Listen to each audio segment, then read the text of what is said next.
Hello everybody and welcome, I am Bricker Boom, and today we're going to be looking into if I can beat Pokemon FireRed with only a Jynx. Problematic design problems aside, Jynx is a pretty solid Pokemon. High speed, high special defense, high special attack. The only problem is, honestly, the other stats. Looking at the moves Jynx has, honestly, it's pretty great.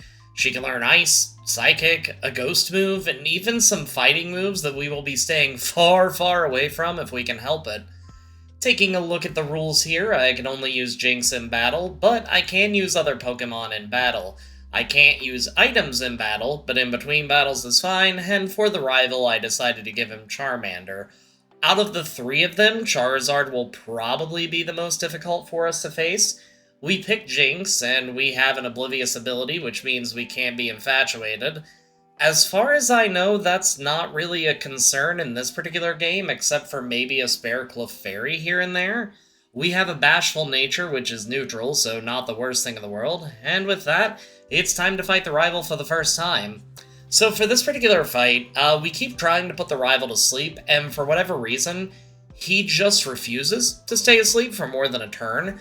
Pound is overall a pretty weak move, and unfortunately, due to a nasty crit at the end of the battle, we end up losing. While it's a bummer to lose the lab fight, I'm not going to complain.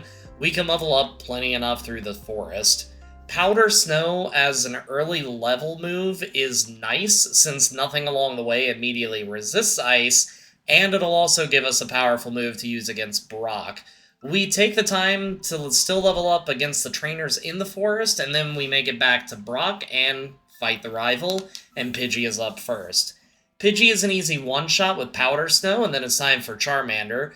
We know Powder Snow won't do much, and after he refused to sleep last time, we just focused on Pound.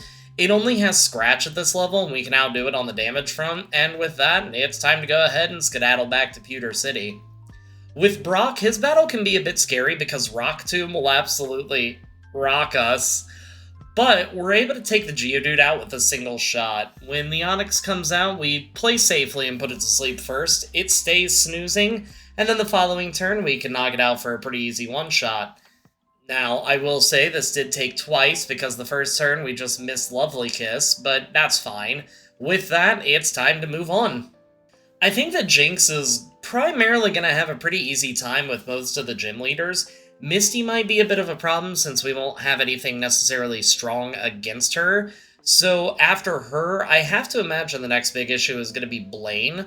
While going through the cave, as always, if you like this kind of content, make sure to subscribe to the channel, and if you're not too tired after that, and you want to catch up off of YouTube, hang out in the Discord. We have a pretty active community, we do game nights, movie nights, etc. This month, we're mostly focusing on Christmas movies, but I've been having a blast finding time to hang out with everyone just to be off camera, because at the end of the day, I am still definitely a performer at heart, but it is nice to have that time just to unwind and chill. But at the end of the day, the choice is yours. Let's get back to the run and see how we do against Misty. Now, normally at this point, I will say that you can typically choose to either fight the rival or Misty, and I felt pretty confident, so that's why we went with Misty. With Staryu, we start by using Lovely Kiss to put it to sleep, and it's polite enough to stay asleep for a good while. Misty does heal up, it goes back down to red, and when it wakes up, it fires off a Water Pulse before going down. When Starmie is out, it hits hard with Swift before we put it back to sleep. Lick doesn't do much, and Mega Punch only does a little bit more, and when it wakes up, it's pretty quick to take us out. So let's regroup here after we fight the rival and have some more levels on our side. With the rival, the Pidgeotto's first and opens with a Quick Attack as we take it to red with Powder Snow. For whatever reason, it doesn't choose Quick Attack a second time, and we take it down from there. When Charmander is out, we put it to sleep with Lovely Kiss, use 2 Powder Snows, it wakes up, hits us with Metal Claw before going down to a Mega Punch. With Rattata, it's one well-placed Mega Punch to knock it out, and Aber can't do much of anything, so it also goes down to a Mega Punch, and that ends the battle, and lets us move to the route above. Given our trouble with Misty, and knowing that we don't have many options aside from level up, we do take our time going through the trainers on the bridge, and the ones off to the side. I have a feeling that once we get to Celadon, that's where the game will become pretty easy for us, given the fact that we can grab both Psychic and Ice Beam. Two moves that will probably be with us through the rest of the game given their power. But after that, it's time to head back to fight Misty and see how we do. With the Staryu, we put it to sleep and take it to red. Misty heals up as we do about a quarter damage with Powder Snow and then finish it off. With Starmie, we put it to sleep, use Ice Punch as it wakes up. We then put it back to sleep, and then 2 more Ice Punches are able to take it out for a pretty good victory. After that, we can go ahead and head to the ship, and we do end up facing 1 or 2 optional trainers, mostly for the items locked behind them. After that, it's time to go ahead and move on to the rival fight inside the ship. Pidgeotto turns to a Refrigioto, and I'll give you 5 points if you know what that reference is from, so drop that in the comments, and it goes down to Ice Punch.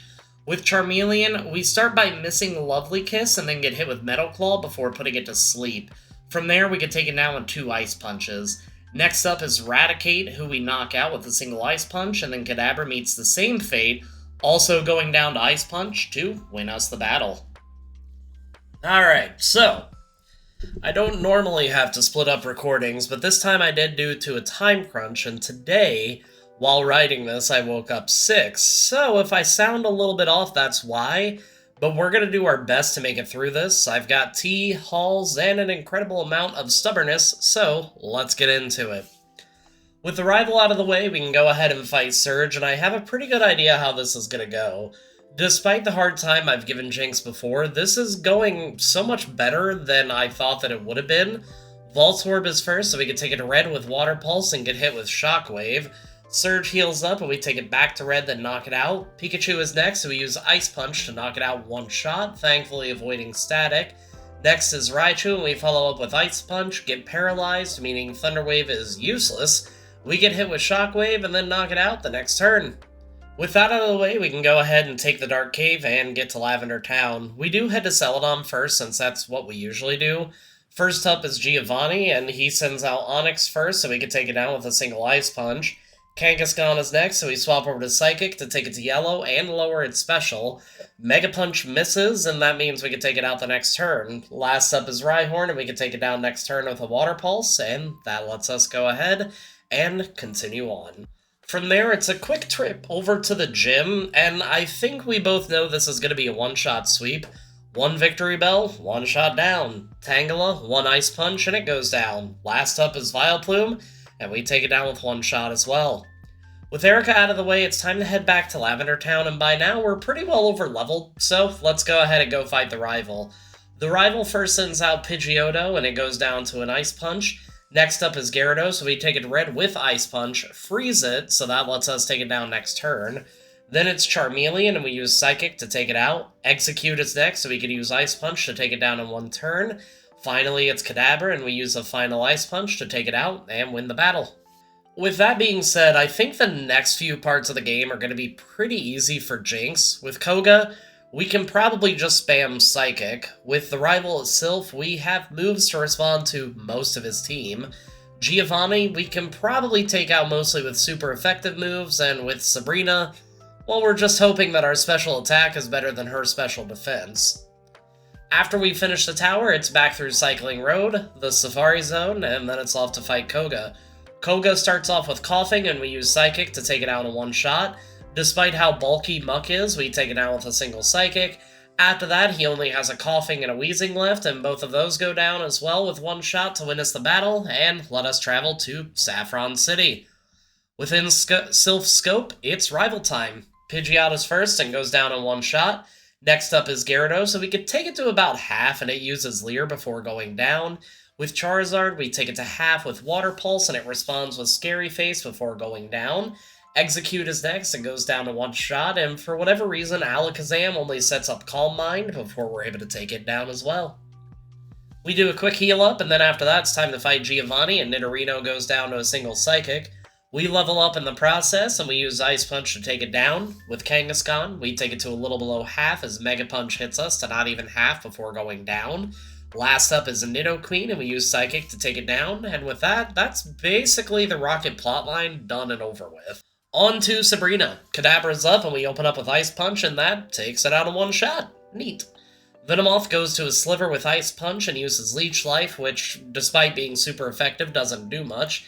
And Sabrina heals up. We use Psychic this time around, and that actually takes it out. Next up, we have Mr. Mime, and we swap back to Ice Punch, and we freeze the Mr. Mime, so it can't attack, but Sabrina heals up.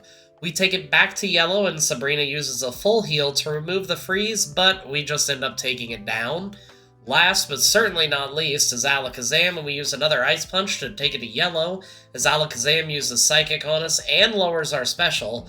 Thankfully, that isn't a concern, because we can take it down the next turn. Now, with the next part coming up, this is easily the most frightening part of the game.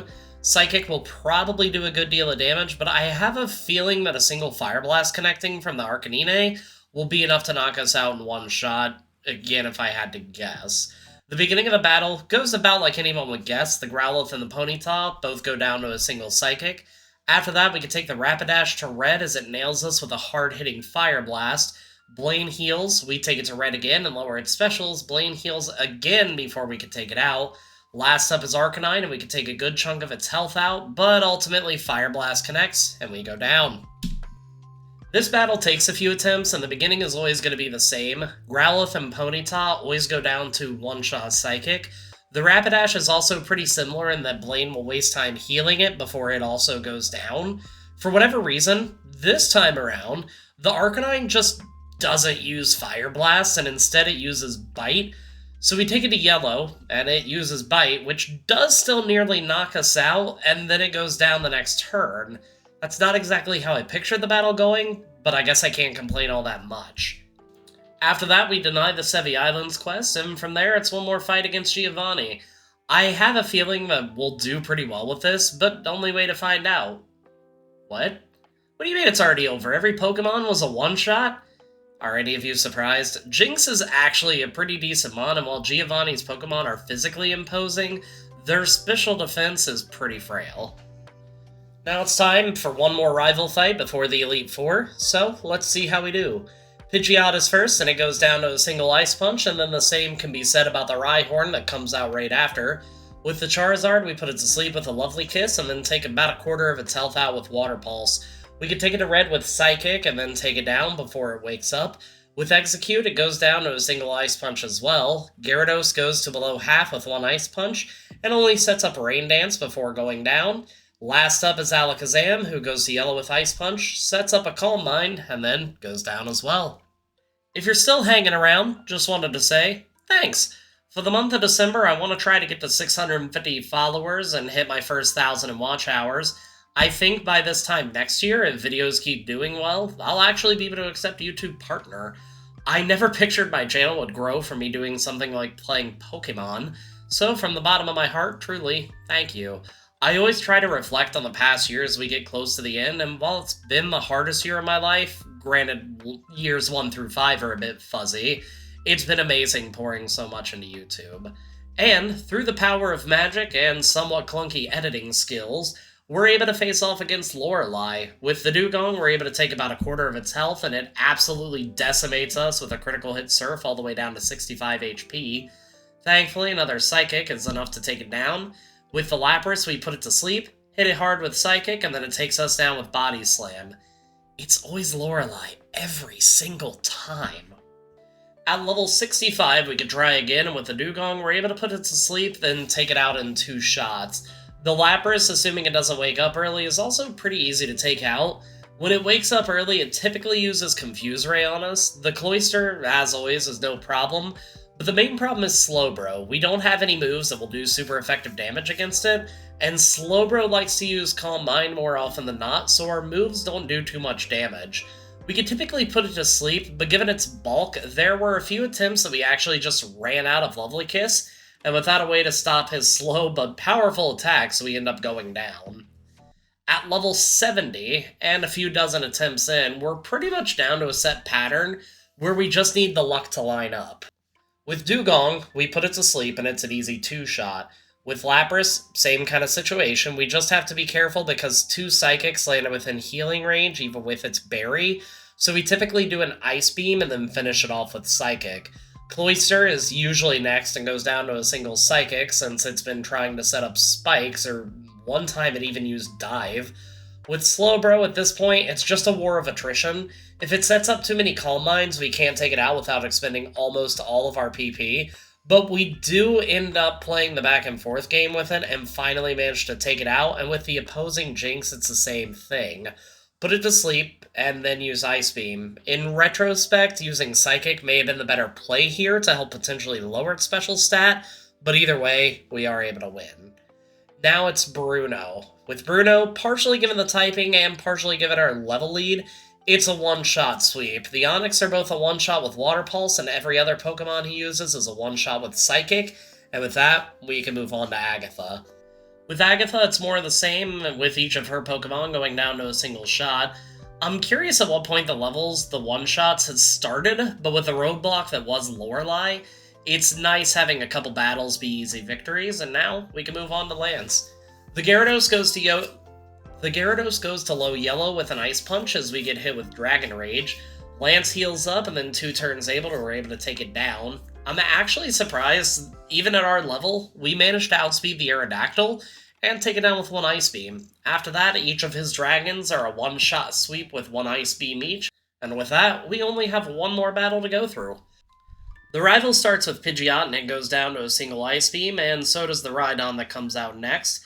The Gyarados goes to what it looks like is about half and fires back with Dragon Rage before it also goes down. With Charizard, we miss a Lovely Kiss and then go down to an immediate Fire Blast. Take 2. The first 3 Pokemon play out the exact same, with 2 one-shots, then taking Gyarados to half, getting Dragon Raged, and then taking it down.